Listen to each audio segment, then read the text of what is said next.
જાણે જાણે આપણે આપણો ઘણો સમય બગાડતા રહીએ છીએ ત્યાં સુધીમાં આપણને ખ્યાલ આવે છે કે આપણે આપણો ઘણો સમય બગાડ્યો છે।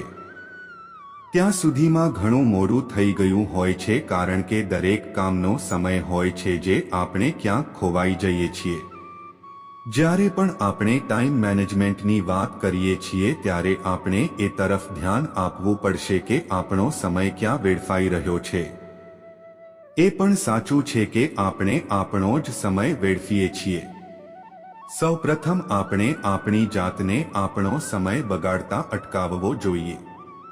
વાસ્તવમાં આજની જીવનશૈલીમાં જ્યાં ઇન્ટરનેટ ખૂબ જ ઉપયોગી સાબિત થયું છે ત્યાં ઇન્ટરનેટ સમય બગાડવાનો એક માર્ગ બની ગયો છે। વોટ્સએપ અને ફેસબુક લોકોની સુવિધા માટે બનાવવામાં આવ્યા છે જેથી લોકો સરળતાથી જોડાયેલા રહી શકે, એકબીજાને સંદેશા, વિડિયો, ઓડિયો, ફોટા અથવા કોઈ પણ મહત્વપૂર્ણ દસ્તાવેજ મોકલી શકે છે। પરંતુ સમસ્યા સર્જાઈ છે જ્યારે આપણે તેનો વધુ પડતો ઉપયોગ કરીએ છીએ। લોકો તેના વ્યસની બની ગયા છે અને ખૂબ જ સુંદર રીતે તે પોતાની જાતને યોગ્ય ઠેરવે છે કે તે ઇન્ટરનેટ પર વ્યસ્ત છે। આજકાલ મોટા ભાગના લોકો પાસે સ્માર્ટફોન છે।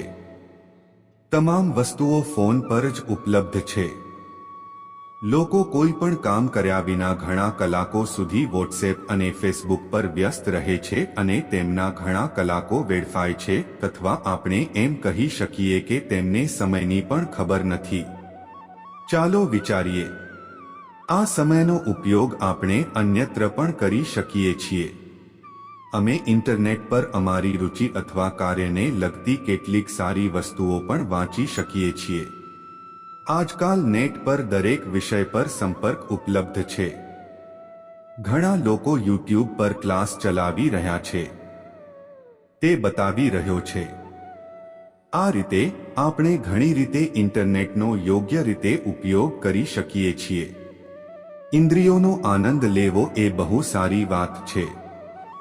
મનોરંજન પણ ખૂબ મહત્વનું છે, પરંતુ વધુ પડતી કોઈ પણ વસ્તુ ફાયદાકારક નથી। આપણામાંથી ઘણા લોકો પાસે ફોન કનેક્શન છે। ઘણા લોકો દર 2 મિનિટે તેમનો ફોન ચેક કરે છે। એક આદત બની ગઈ છે। જો તમને ખબર ન હોય તો તમે ફેસબુક પર તમારો ફોટો લાઈક કરવા માટે વારંવાર ફોન કેમ કરો છો? કારણ કે આ બધી બાબતોથી કોઈ ફરક પડતો નથી। આપણે જાણીએ છીએ કે આપણે શું છીએ મિત્રો, આપણે હંમેશા આપણું કામ આપવું જોઈએ। તમારે તમારી જાતને સુધારવાનો પ્રયાસ કરવો જોઈએ। સૌથી મહત્વની વાત એ છે કે આપણે આપણા પરિવારને સમય આપવો જોઈએ। આ દિવસોમાં લોકો ટિપ્પણી કરતા નથી કારણ કે તેમની પાસે તેમના ફોન પર સમય નથી। જો તમે શા માટે કરવાનું ચાલુ નહીં રાખો તો ઓપરેશન કરતી વખતે તમે બહારની દુનિયાથી દૂર થઈ જશો। એ જ રીતે તમે વહીવટથી દૂર રહેશો। તે પછી તમે લખશો કારણ કે તેઓ તમને સમજી જશે। તેથી મિત્રો, તમારો સમય બગાડો નહીં। જો તમારે આનંદ માણવો હોય તો તેના માટે એક સમય છે। તમે સમય બનાવ્યો છે।